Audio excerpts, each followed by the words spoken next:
నమస్కారం. శుభదినం కార్యక్రమానికి స్వాగతం. మేషరాశి నుంచి మీనరాశి వరకు ద్వాదశ రాశుల వారికి ఈ రోజు ఏ విధంగా ఉంది, నేటి వైశిష్ట్యం ఏంటి, నేటి పంచాంగ వివరాలను ఇత్యాది అంశాలను తెలియచేయడానికి మనతో పాటు స్టూడియోలో సిద్ధంగా ఉన్నారు విశ్వవిద్యాలయ అగ్రశ్రేణి తొలి మహిళా జ్యోతిష్య వాస్తు పట్టభద్ర, జ్యోతిష్య మహోపాధ్యాయ, పంచాంగకర్త, జ్యోతిష శాస్త్రంలో PhD గోల్డ్ మెడలిస్ట్ అయినటువంటి డాక్టర్ ఇడుపుగంటి పద్మజారాణి గారు. వారితో మాట్లాడదాం. ద్వాదశ రాశుల వారికి ఈరోజు ఏ విధంగా ఉందో అడిగి తెలుసుకుందాం. సూర్యోదయం ఉదయం 6:30, సూర్యాస్తమయం సాయంత్రం 5:40, తిథి అమావాస్య ఉదయం 11:50, నక్షత్రం అనురాధ మధ్యాహ్నం 2:24, యోగాలు సుకర్మ సాయంత్రం 4:34, కరణము నాగ ఉదయం 11:50, కరణము కింసుగ్న రాత్రి తెల్లవారుజామున 12:20, రాహుకాలం సాయంత్రం 4:17 నుంచి 5:40 వరకు, గుళికకాలం మధ్యాహ్నం 2:53 నుంచి 4:17 వరకు, యమగండం మధ్యాహ్నం 12:05 నుంచి 1:29 వరకు, అభిజిత్ ముహూర్తం మధ్యాహ్నం 11:43 నుంచి 12:28 వరకు, దుర్ముహూర్తం సాయంత్రం 4:11 నుంచి 4:56 వరకు, అమృతకాలం రాత్రి తెల్లవారుజామున 6:27 నుంచి 8:09 వరకు, వర్జం రాత్రి 8:19 నుంచి 10 గంటల వరకు. ఇది నేటి పంచాంగం. నేటి రాశి ఫలాలు. మేషరాశి.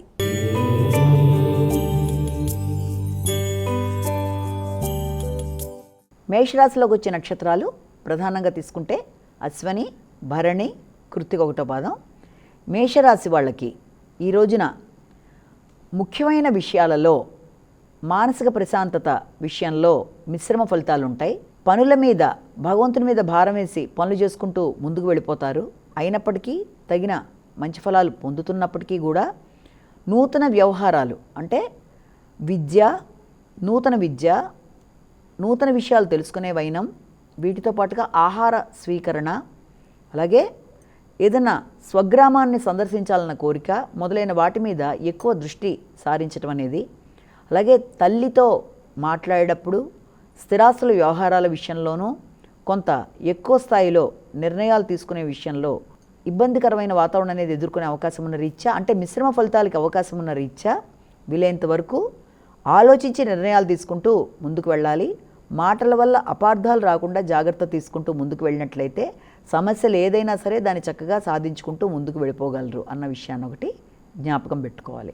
వృషభ రాశి.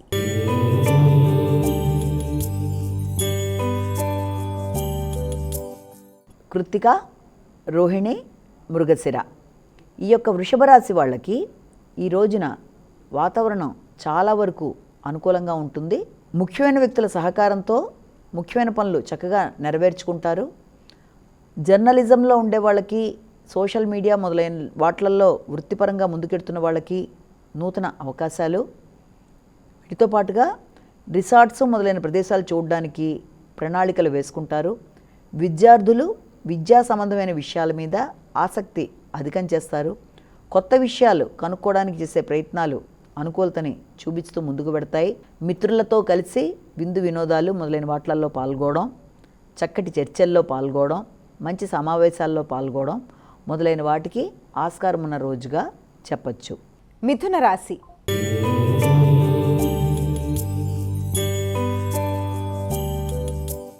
మిథున రాశిలోకి వచ్చే నక్షత్రాల్లో ప్రధానంగా మనకి మృగశిర, ఆరుద్ర, పునర్వసు. మిథున రాశి వారికి పూర్వపు బకాయిలు చెల్లించగలుగుతారు. రుణములు చేసి స్థిరాస్తుల కొనుగోలు కొరకు ఆలోచనలు చేస్తారు. గవర్నమెంట్ పరమైన రుణములు తీసుకోవడానికి ప్రయత్నాలు అధికం చేస్తారు. కష్టానికి తగిన ప్రతిఫలం పొందుతూ ముందుకు పెడతారు. కొత్త వృత్తుల కొరకు ప్రయత్నం చేసే వాళ్ళకి అనుకూలత ఉంటుంది. కానీ బంధుమిత్రులతో వ్యవహరించేటప్పుడు, వారితో కలిపి చర్చలు చేసి నిర్ణయాలు తీసుకునేటప్పుడు తగిన జాగ్రత్తలు తీసుకుంటూ అపార్థాలకు అవకాశం లేకుండా ముందుకు వెళ్ళినట్లయితే చక్కని ఫలితాలు సాధిస్తారు. కర్కాటక రాశి.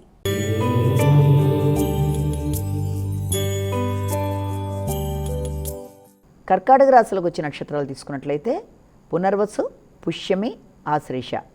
ఈ కర్కాటక రాశి వాళ్ళకి మానసిక ప్రశాంతత కొంత తక్కువగా ఉన్నప్పటికీ సృజనాత్మకత మాత్రం చాలా అత్యధికంగా ఉండడం, అలాగే ఎదురు చూస్తున్న వర్తమానాలు అందుకోవడం, అది కుటుంబ వ్యక్తుల విషయంలో కావచ్చు, మీ యొక్క వృత్తికి సంబంధించి కానీ చక్కటి ఆలోచనలు అమలుపరుచుకోవడం, ప్రణాళికాపరంగా వేసుకున్న విధంగా ముందుకు వెళ్ళడం, సమయానికి పనులు చకచకా చేసేసుకోవడం, ఇతరుల మీద ఆధారపడకుండా, అవకాశం ఇవ్వకుండా ఇన్ టైంలో అంటే ముందే పనులు నిర్వర్తించేసుకొని ఇవ్వడానికి కొంత కష్టం అధికంగా పడడం మొదలైన వాటికి ఆస్కారం ఉన్న రోజుగా చెప్పచ్చు. సింహరాశి.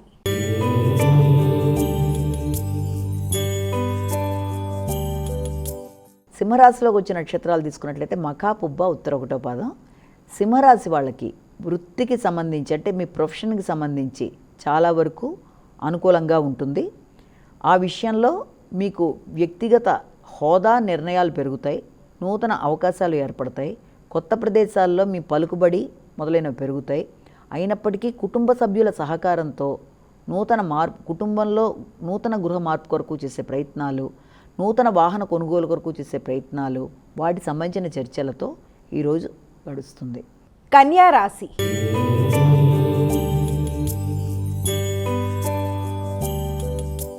కన్యారాశిలోకి వచ్చిన నక్షత్రాలు తీసుకున్నట్లయితే ఉత్తర, హస్త, చిత్త. కన్యారాశి వాళ్ళకి దూర ప్రదేశాలకు వెళ్ళడానికి అవకాశాలు అధికంగా ఉన్నాయి. పెద్దలతో ఘర్షణాత్మక వాతావరణం లేకుండా నిర్ణయాలు చక్కగా తీసుకొని తెలివిగా రాణిస్తూ ముందుకు వెళ్ళడానికి సమయస్ఫూర్తి ప్రదర్శిస్తూ ముందుకు వెడతారు. అలాగే విద్యార్థులకి విద్యకి సంబంధించిన కమ్యూనికేషన్ స్కిల్స్ చాలా వరకు అనుకూలంగా ఉంటాయి. అలాగే రైటింగ్ స్కిల్స్ కానీ, కమ్యూనికేషన్ స్కిల్స్ కానీ ఇవన్నీ కూడా వాటిని అభివృద్ధి పరుచుకునే దిశగా ఆలోచనలు చేస్తూ ముందుకు పెడతారు. మేధాశక్తి పెరగడం, ప్రతి విషయంలోనూ మీరు కుతూహలాన్ని ప్రదర్శిస్తూ ముందుకు వెళ్ళడం, దానికి వ్యక్తుల సహకారం, మంచి మిత్రులని ఎదుర్కోవడం అనేది, వారి కొరకు అంటే ఏదైనా కొత్త ప్రాజెక్ట్స్ చేయడం కొరకు ఖర్చులు అధికంగా పెడుతూ అందులో సంతోషాన్ని వెతుకుతూ ముందుకు వెళ్ళే అవకాశాలున్న రోజుగా కూడా మనం భావించవచ్చు. తులారాశి.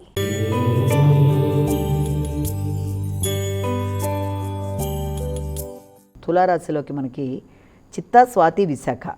తులారాశి వాళ్ళకి కుటుంబ వాతావరణంలో ఒక కొత్త మార్పు అనేది ఏర్పడడం, పంటికి కంటికి సంబంధించిన ఆరోగ్య విషయంలో కొంత శ్రద్ధ తీసుకుంటూ ముందుకు పెడతారు. ముఖ్యంగా మాటల వల్ల, అది కోల్డ్ వార్లా ఉన్న ఇంట్లో మాట్లాడినా ఏం చేసినా కొంత అపార్థాలకు అవకాశం ఉన్న రీత్యా వీలైనంత జాగ్రత్తగా ఆలోచించి మాట్లాడాలి. ఎవరితోనూ ఘర్షణలకి తావివ్వకుండా జాగ్రత్త పడాలి. ముఖ్యమైన విషయాలు వాయిదా పడకుండా సమయాన్ని కరెక్ట్గా కేటాయించుకుంటూ దాని పరంగా ముందుకు వెడుతున్నా ఆకస్మిక వాయిదాల వల్ల వెంటనే బాధపడకుండా ఇది తాత్కాలికమే, తర్వాతైనా చేసుకుంటానే మానసిక ఇది పెంచుకుంటూ ముందుకు వెళ్ళాలి.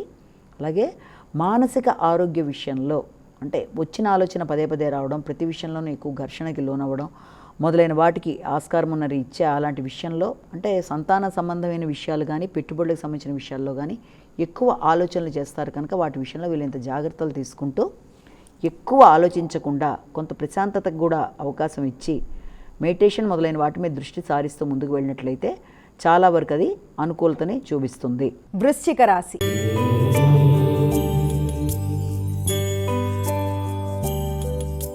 వృశ్చిక రాశిలోకి వచ్చే నక్షత్రాలని ప్రధానంగా తీసుకుందాము. విశాఖ, అనురాధ, జ్యేష్ఠ. ఇది వృశ్చిక రాశికి సంబంధించిన నక్షత్రాలు. వృశ్చిక రాశి వాళ్ళకి ఈ రోజున చాలా చాలా అనుకూలమైన వాతావరణం, చేద్దామనుకున్న పనులలో చక్కటి సహకారం, వ్యక్తులు సహకరిస్తారు, మానసిక ప్రశాంతత పెరుగుతుంది, సంఘంలో గుర్తింపు గౌరవం పెరుగుతుంది, భాగస్వామికి సంబంధించి మంచి విషయాలు వింటారు. జీవిత భాగస్వామి యొక్క అభివృద్ధిలో మీ యొక్క సహకారం అనేది అధికంగా ఉండడం వల్ల ఆశించిన ఫలితాలు పొందుతూ ముందుకు వెడతారు. చక్కటి వాతావరణం ఏర్పడుతుంది. ఒక పండుగ వాతావరణంలాగా జీవిత భాగస్వామితో కలిపి చక్కటి నిర్ణయాలు తీసుకుంటూ వారికి వృత్తిపరంగా మీ సహకారాన్ని అందజేస్తూ మీ యొక్క వృత్తిలో పెద్దల సహకారంతో ఎదుగుదల కోసం చేసే కృషి చాలా చక్కగా ఉంటుంది. ధనస్సు రాశి.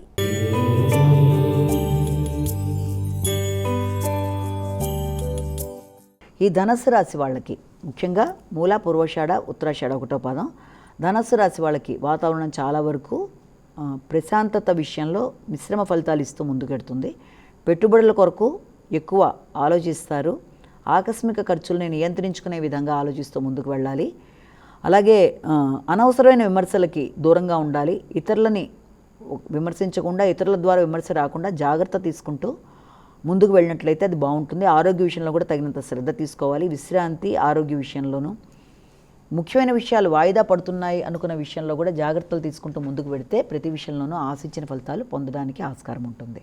మకర రాశి.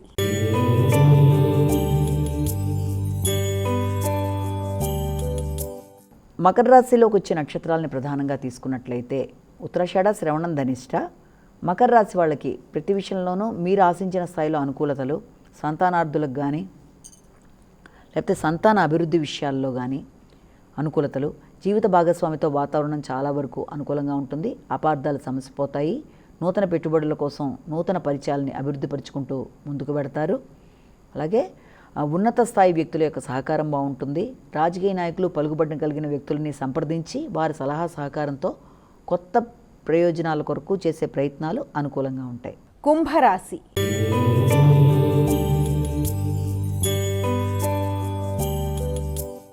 కుంభరాశిలోకి వచ్చే నక్షత్రాలు తీసుకున్నట్లయితే మనకి ధనిష్ట, శతభిషం, పూర్వభాద్ర 3 పాదాలు. మీకు వృత్తిపరంగా అభివృద్ధికరంగా ఉంటుంది. వ్యాపార వ్యవహారాలు విస్తరింపజేసుకుంటారు. పోటీలు అనేవి అధికంగా ఉంటాయి. కృషిశీలత పెరుగుతుంది. నూతన పెట్టుబడుల కొరకు చేసే ప్రయత్నాల్లో వ్యక్తుల సహకారం బాగుంటుంది. కష్టపడి పనిచేసి అనుకున్న స్థాయిలో గౌరవం పొందడానికి కృషి అధికంగా చేస్తారు. కానీ ఆరోగ్య విషయం మీద శ్రద్ధ తీసుకుంటూ ముందుకు వెళ్ళాలి. క్రియేటివిటీతో పాటుగా ఇతరుల మీద విజయం సాధించడానికి ఎక్కువ స్థాయిలో కష్టపడడం వల్ల కొంత ఆరోగ్యం మీద శ్రద్ధ తగ్గుతుంది. కాబట్టి ఆ విషయంలో శ్రద్ధ తీసుకుంటూ ముందుకు వెళ్ళి అనుకున్న ఫలితాలు సాధించే దిశగా ముందుకెళ్ళాలి. ద్వాదశ రాశుల్లో చివరిదైన మీనరాశి వారికి ఈరోజు ఏ విధంగా ఉంది?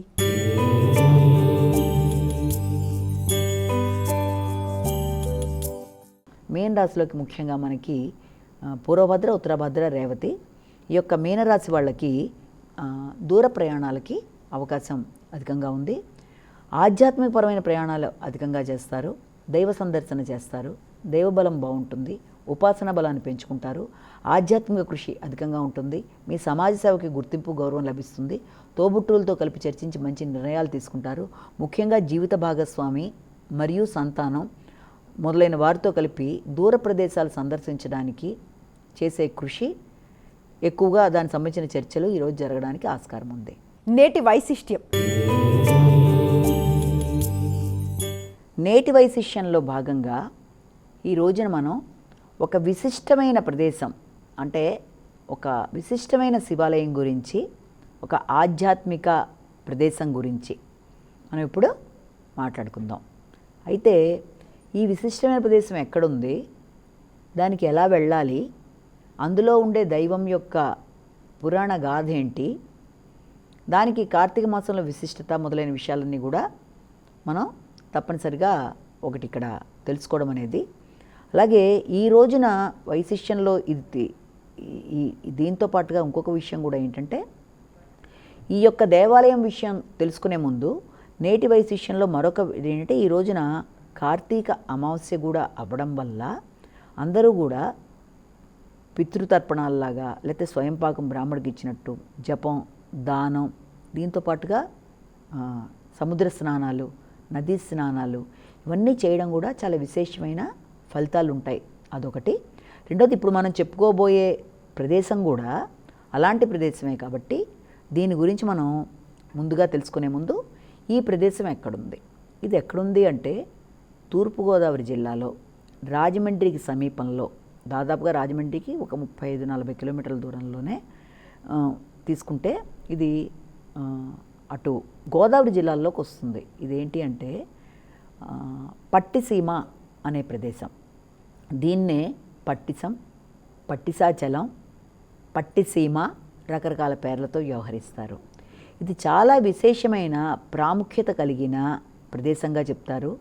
దీన్ని పంచక్షేత్రాల్లో ఒకటిగా కూడా వర్ణించడం జరిగింది. అంటే ఏంటది, మనం తీసుకున్నట్లయితే అటు పక్కన శ్రీశైలం, కాళహస్తి, తర్వాత కేదారం, కుంభకోణం, దీంతో కాశీ, తర్వాత ఈ యొక్క ప్రదేశం, ఈ ముఖ్యమైన ఈ పట్టిసం, ఇవన్నీ కూడా అంటే ఈ యొక్క కాళహస్తి కానీ, శ్రీశైలం కానీ, కాశీ కానీ, ఈ పట్టిసం, ఇవన్నీ కేదారం, ఇవన్నీ కూడా పంచక్షేత్రాలు అని కూడా అంటారు. పంచకాశీ క్షేత్రాలుగా కూడా అంటారు. ఇది చాలా విశేషమైన ప్రదేశంగా దీన్ని చెప్తారు. ఎందుకు దీనికి ఆ విశేషత ఏర్పడింది అన్న విషయాన్ని ఇప్పుడు కనుక మనం తీసుకున్నట్లయితే, అందరికీ తెలిసిందే దక్ష ప్రజాపతి కథ తెలుసు. దానికి శివుడు, దక్షుడు చేస్తున్న దానికి శివుడు అంటే ఆయనకి ఇది లేకుండా పార్వతీదేవిని పిలవకపోవడం, అయినప్పటికీ కూడా దక్షుడి యొక్క ఆ యొక్క యజ్ఞానికి మిగిలిన దేవతలందరినీ పిలిస్తే తండ్రిదే కదా అని ఆమె పిలవకపోయినా తను వెళ్ళడం, వద్దు వద్దు అని శివుడు వారించినా కూడా ఆ ప్రదేశానికి వెళ్ళడం, ఇవన్నీ కూడా అందరికీ తెలిసిన కథే. ఆ వెళ్ళిన సందర్భంలో ఆమె ముందు శివుడిని అవమానపరచడం, దాంతో ఆమె చాలా బాధపడి శివుడికి అవమానం జరగడం వల్ల తన్ని తాను త్యాగం చేసుకోవడం, తర్వాత సతీదేవి యొక్క విభిన్న ప్రదేశాల్లో ఆమె యొక్క శరీరం పడి అష్టాదశ శక్తి పీఠాలుగా ఏర్పడడం అనేది ఇవన్నీ మనకి తెలిసినవే. అయితే ఆ ప్రదేశంలో అక్కడ సతీదేవి యొక్క విషయం విన్న తర్వాత ఆ విషయానికి శివుడు చాలా బాధపడి తన జటాజుటం నుంచి ఒక జుతి అంటే ఒక ఇది తీసి ఆయన నేల మీద కొట్టడంతో అందులోంచి వీరభద్రుడు అనే ఇది రావడం జరుగుతుంది.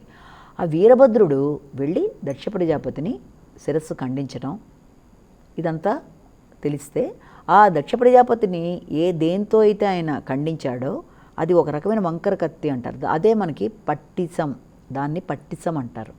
ఆ పట్టిసంని ఈ వీరభద్రుడు తీసుకొచ్చి ఇక్కడ క్లీన్ చేసుకున్నాడు. ఎక్కడ దాన్ని ఆయన శుభ్రపరుచుకున్న ప్రదేశంగా ఈ పట్టిసీమ, పట్టిసం, పట్టిసాచల క్షేత్రం, ఇది గోదావరి నది మధ్యలో లంకా క్షేత్రం, లంకలాగా ఉంటుందో చిన్న ప్రదేశం. అది దేవేంద్ర ప్రదేశమనో లేకపోతే దేవకూటమనో ఒక కొండగా దాన్ని చెప్తారు. ఆ ప్రదేశంలో చక్కగా ఈ వీరభద్రుడు భద్రకాళి సమేతుడిగా ఉండడం, అలాగే అదే ప్రదేశంలో మనకి ఈ యొక్క భావనారాయణ స్వామి స్త్రీ భూ సహిత భావనారాయణ స్వామి అనేది క్షేత్రపాలకుడిగా కూడా అక్కడ దర్శనం ఇవ్వడం, అంటే శివకేశవులకు కూడా ఒక రకంగా సంబంధించిన ప్రదేశంగానే దాన్ని చెప్తాం. ఎందుకంటే కార్తీక మాసంలో ఇద్దరికి ప్రాధాన్యత ఉంది కాబట్టి అలా చెప్తాము. అయితే ఆ ప్రదేశంలో ఆయన ఉండడమే కాకుండా ఆ కోపంతో ఆయన నృత్యం చేసి ఆ శివతాండవం చేసి ఆ కోపంతో త్రిశూలాన్ని గుచ్చినప్పుడు అందులోంచి భద్రకాళి జనించినట్టు భద్రకాళి సమేత వీరభద్రస్వామిగా అక్కడ చెప్తారనమాట. చాలా చాలా చాలా విశేషమైన పుణ్యక్షేత్రం, గోదావరి నది మధ్యలో ఉంటుంది అది. దానివల్ల ఇతరులకు ఏ రకమైన ఇబ్బంది అనేది, అంటే ఎంత మనకి వరదలు వచ్చినా ఎంత అయినా క్షేత్రానికి మాత్రం ఏ రకమైన ఇబ్బంది లేకుండా ఉండడం అనేది అక్కడ విశేషంగా చెప్తారు. అలాగే ఆ కోపంలో నృత్యం చేస్తున్న ఆయన్ని కంట్రోల్ చేయడానికి కూడా అదే సమయంలో అగస్త్య మహర్షి వచ్చి ఆయన కౌగిలించుకున్నట్టుగా ఆ యొక్క చతురస్రాకారపు శివలింగం మీద ఇప్పటికీ కూడా మనకి కొన్ని గుర్తులు లాంటివి కనబడుతూ ఉంటాయి. అయితే దీనికి సంబంధించి ఇంకా పూర్వపరంగా కథలు చెప్పుకున్నప్పుడు ఏమవుతుందంటే, ఒకానొక మహారాజు కుమారుడు పూజ చేసుకున్నప్పుడు ఒకప్పుడు పర్వతాలకు ఎగిరే శక్తి కూడా ఉండేదిట. ఆ ఎగిరే శక్తి ఉన్నప్పుడు వాటి వల్ల ఎక్కడ పడితే అక్కడ ఎగిరి రెక్కలతో వాలినప్పుడు నష్టం, ఆర్థిక నష్టం జరుగుతుందని ఏం చేస్తాడంటే దేవేంద్రుడు వాటన్నిటి యొక్క రెక్కల్ని ఖండించడం వల్ల అవన్నీ ఒకే చోట ఉండిపోవడం. ఆ ప్రదేశంలో పర్వతరాజు వాళ్ళందరూ పూజలు చేసుకున్నప్పుడు వాళ్ళ కుమారుడు ఈ రకంగా శివుడి కోసం తపస్సు చేసి భగవంతుడి కోసం తపస్సు చేసినప్పుడు అక్కడ శివుడు లింగాకారంగా వెలుస్తాడు అని ఒక వరం తీసుకున్నట్టుగా కూడా కొన్ని పురాణాల్లో చెప్తారు. అయితే ఇలా జరిగిన సందర్భంలో ఎప్పుడైతే ఈ ప్రదేశంలో వీరభద్రుడు అలాగే ఆ దక్ష ప్రజాపతిని శిరస్సు ఖండించిన ఆ పట్టిసంతో ఇక్కడ ఆయన దాన్ని శుభ్రపరుచుకున్నాడో ఆ ప్రదేశం, అదే ప్రదేశంలో భద్రకాళి సమేతుడిగా ఆయన ఉండడం, అదే ప్రదేశంలో ఇంకా మన కార్తికేయుడు, ఈ యొక్క గణపతి మొదలైన వారి దేవాలయాలు, అలాగే గ్రామ దేవతల దేవాలయాలు, కనకదుర్గ మొదలైన వారి దేవాలయాలు ఉండడం, వీటితో పాటుగా ఈ భావనారాయణ స్వామిగా ఉన్న ఈయన ఈ యొక్క కోపాన్ని దాన్ని కంట్రోల్ చేయడానికి ఆయన ఆ కోపంలో ఉన్న ఆయన మీద ఈ సుదర్శన చక్రాన్ని ఇది చేస్తే ఆ సుదర్శన చక్రాన్ని కూడా ఆయన వీరభద్రుడు తను మింగేసినట్టుగా, మళ్ళీ దాన్ని తీసుకోవడానికి విష్ణుమూర్తి ఆయన శాంతింపజేయడానికి 1000 కమలాలతో పూజ చేస్తే ఆ 1000 కమలాలతో పూజ చేసినప్పుడు ఒక కమలం తక్కువైతే విష్ణుమూర్తి తన కంటిని ఆ కమలంగా భావించి తీయబోయినప్పుడు కూడా ఆయన్ని సంతోషించి రుద్రుడు మళ్ళీ ఆయనకి తన యొక్క సుదర్శన చక్రాన్ని మళ్ళీ వెనక్కి ఇచ్చినట్టుగా ఆ కథనాలన్నీ ఇక్కడే పుట్టినట్టుగా కూడా చెప్తారు. అంటే భావనారాయణ స్వామికి సంబంధించిన దేవాలయాలు 5 ఇది కూడా ఒకటి. అలాగే పంచక్షేత్రాలు గురించి చెప్పినప్పుడు అత్యధికంగా మన కాళహస్తి, శ్రీశైలం, కాశీ వీటన్నిటి గురించి చెప్పినప్పుడు పట్టిసంతో దీన్ని కూడా ఒకటిగా చెప్తాము. ఇవి మాత్రమే కాకుండా దీనికి సంబంధించి పక్కన ఏనుగు కొండ అని ఒకటి ఉంటుంది కొంత దూరంలో, అక్కడ గజేంద్ర మోక్షంలో ఏనుక్కి మోక్షం కలిగించిన ప్రదేశంగా శ్రీ మహావిష్ణువు దాన్ని కూడా చెప్తారు. అంటే ఇది చాలా విశేషత. ఎందుకంటే మనకి ఈ యొక్క ద్రాక్షారామం అనేది కాకినాడ దగ్గర, ఇది వచ్చేసి రాజమండ్రికి కొంచెం దూరంలో, ఇది ఒక పోలవరం ప్రదేశంలో వస్తుంది. ఈ రెండు కూడా దాదాపుగా మన గోదావరి జిల్లాలోనే ఉండడం వల్ల రెండు కూడా అక్కడ దక్ష ప్రజాపతి యజ్ఞం, అమ్మవారి యొక్క అష్టదశ శక్తిపీఠాలు ఏర్పడడానికి అది నాంది పలికిన ప్రదేశంగా అక్కడ చెప్తే, అదే దక్ష ప్రజాపతి యొక్క శిరస్సు ఖండించి పట్టిసం అనే దాన్ని తీసుకొచ్చి ఇక్కడ శుభ్రపరుచుకున్న వీరభద్రుడు విపరీతమైన కోపం, ఉద్వేగం, ఆ నృత్యం, దాన్ని తగ్గించడానికి అగస్త్య మహర్షి లాంటి వాళ్ళు ఆయన్ని కౌగిలించుకొని ఆయనకి స్వాంతన చేయడానికి చేసిన ప్రయత్నం మొదలైన వాటికి ఆనవాలంగా ఈ యొక్క పట్టిసీమ ప్రదేశాన్ని చెప్తారు. ఇది గోదావరి మధ్యలో ఉన్న చిన్న లంకా గ్రామంగా కూడా దీన్ని చెప్పడం అనేది, దీనికి వెళ్ళడానికి కూడా వీలైనంత వరకు ప్రయాణ సాధనాలు తీసుకున్నట్లయితే రాజమండ్రి దాకా రైల్లో కానీ లేకపోతే ఫ్లైట్లు అన్ని ప్రదేశాలకి విమాన సౌకర్యం ఉంది కనుక అక్కడ దాకా వచ్చి అక్కడి నుంచి బస్సులో కానీ లేకపోతే నావలో కానీ చూసుకుంటూ వెళ్ళినట్లయితే చాలా ఆధ్యాత్మిక పుణ్యక్షేత్రం మాత్రమే కాదు, పర్యాటక ప్రదేశాల్లో హిస్టారికల్ బ్యాక్గ్రౌండ్తో ఉన్నట్టుగాను, స్పిరిచువాలిటీ, హిస్టారికల్ బ్యాక్గ్రౌండ్ అది తప్పకుండా దర్శించవలసిన ప్రదేశంగా, అంటే ఇంకా డెవలప్మెంట్స్ కూడా చాలా జరిగాయి దానికి, దేవాలయానికి చాలా అద్భుతమైన దేవాలయంగా దాన్ని చెప్తారు. అంటే నీటి దగ్గర ఉండడం వల్ల కావచ్చు, గౌతమి నది సంబంధించిన ప్రదేశంగాను చాలా విశేషంగా అది ఒక పర్వతం మీద ఉన్న చిన్న దేవాలయంగా దాన్ని చెప్తారు. అది దానికి మనకి ఈ యొక్క వీరభద్రుడు, భద్రకాళి, అక్కడ వాళ్ళ వీరభద్రుడు భద్రకాళికి సంబంధించి వివాహాలు, అలాగే ఈ యొక్క భావనారాయణ స్వామి, భూదేవి సహిత వీళ్ళ యొక్క కళ్యాణాలు కూడా అక్కడ జరుగుతాయి. భావనారాయణ స్వామి దేవాలయాలు కూడా చాలా అరుదుగా ఉంటాయి. ఒక 5 ఇది ఒక ప్రధానమైంది. అలాగే వీరభద్రుడికి సంబంధించిన దేవాలయంగా దీన్ని చెప్తారు. కాబట్టి ఈ కార్తీక మాసంలో ఈ రోజున మనం విశేషమైన ఈ యొక్క పట్టిసీమ గురించి, దానికి ఉన్న వివిధ పేర్లే పట్టిసం, అంటే అది ఒక పరికరం, కత్తి లాంటిది. పట్టిసం, పట్టిసీమ, పట్టిసాచలం, ఇన్ని రకాల పేర్లతో దాన్ని చెప్తారు. చాలా విశేషమైన ఆధ్యాత్మిక కేంద్రంగా విరాజిల్లుతున్న ఆ ప్రదేశాన్ని అవకాశం ఉన్నప్పుడు తప్పకుండా దర్శిస్తే అది ఎంతో పుణ్యఫలం అని మనం గుర్తుపెట్టుకోవాలి. అమ్మ, ద్వాదశ రాశుల వారికి ఈరోజు ఏ విధంగా ఉందో చక్కగా తెలియచేస్తూనే నేటి పంచాంగాన్ని అలాగే నేటి వైశిష్ట్యాన్ని కూడా చాలా చక్కగా ప్రేక్షకులకు తెలియచేశారు. ధన్యవాదాలమ్మా. నమస్కారం. ఇది ఈనాటి మన శుభదినం కార్యక్రమం. మరో కార్యక్రమంతో మళ్ళీ కలుసుకుందాం. అంతవరకు సెలవు. నమస్కారం.